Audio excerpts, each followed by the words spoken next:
او حضرت عبدالله ابن عمر وایي چې پیغمبر علیه صلات وسلام به موږ ته ویل چې کله په یو قوم کې پناه په طول کې کمی راس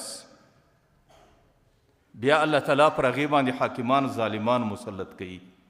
قلوبهم قلوب الذئاب، زړونه به د درندګانو وي، ولسانهم احلا من الشکر، ژبې به در شکرو ډېرې خوږي. دا زما او ستا پر سر چې مسلط دي، دا ظالمان چې پر رسني باندې راښکاره سي او پر ټي وي باندې دی قوم ته وینا کوي، په کوم شکل ګایږي.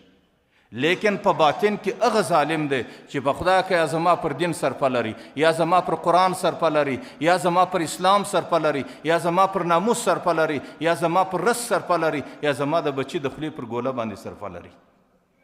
بس د ده په زندګي کې دوې خبرې ډېرې زده دي. یوه یې غلا ډېره زده ده چې د ملت هسې کوي، او یوه یې غلامي ډېره زده ده چې نورو قومو ته سر په ښه شکل کږولی شي. دا ولې رالو؟ حالانکه مسلمان خو هغه عزتمن قوم، او پر مسلمان دا حاکمان چا مسلط کو؟ دا ظالمان اوس د امت مسلمه قیادت کوي، او دا د امت مسلمه نمایندګي کوي چې د چا قل ولا نه دی زده، د چا سوره فاتحه نه دی زده، د چا لمونځ نه دی زده. زه د هیچا څه ګیله نه کوم، زه د دې خپله ځانه څه ګیله کوم چې کله ما خیانت شروع کړي، الله زما پر سر دغه خاین مقرر کړي.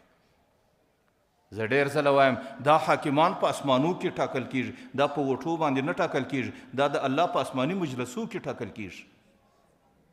چې کله الله تعالی د دې معاشرې زندگی وګوري چې د دې معاشرې زندگی په کم شکل ده، الله تعالی دستي په اسمان کې فیصله وکړي چې د دې خلکو سره اوس دغه حاکم مناسب دی. چې یو سړی زندگی په خیانت کې تیری، په ناف و طول کې. ویل للمطففین اذا اکتالوا علی الناس یستوفون واذا کالوهم او وزنهم یخسرون. چې زه کله بل چاته پیمانه ورکوم، نو زه په پوره پیمانه باندې د بل چا څه چې غواړم پیمانه پوره غواړم، لیکن چې بل چاته ورکوم بیا پیمانه کمه کوم.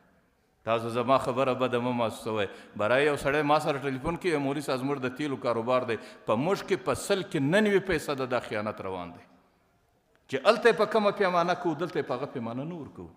په دې کې خامخا کمی کوو. وړه چې دې ملک راځي د 50 پارسل دی، لیکن په څو باندې؟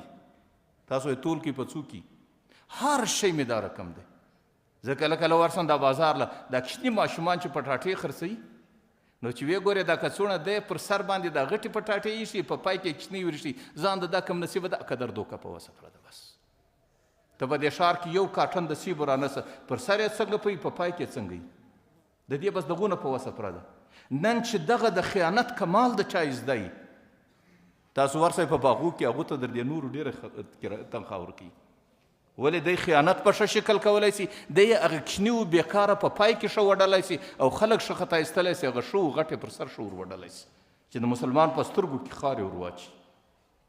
کم شی دا رقم دی چې اوس ما او تا پر هغه باندې لاس کښېږدو چې دا زما او ستا ده، ایماندارۍ علامه ده، او ما او تا په ایمانداري باندې دا ده. اوس چې دغه رقم زندگی زما او ستا روانه ده، په خپله په خیانت کې زندگی تیرو، په خپله په ګناه کې زندگی تیرو، او در خپله وسه پورې خیانت او ظلم کو، او مسلمان ته دوکه ورکو، او د مسلمان پیسې په ظلم او په خیانت د هغې د لاسه کاږو. ایا ستا پر سر به نو خاین نه مقرر کیږي؟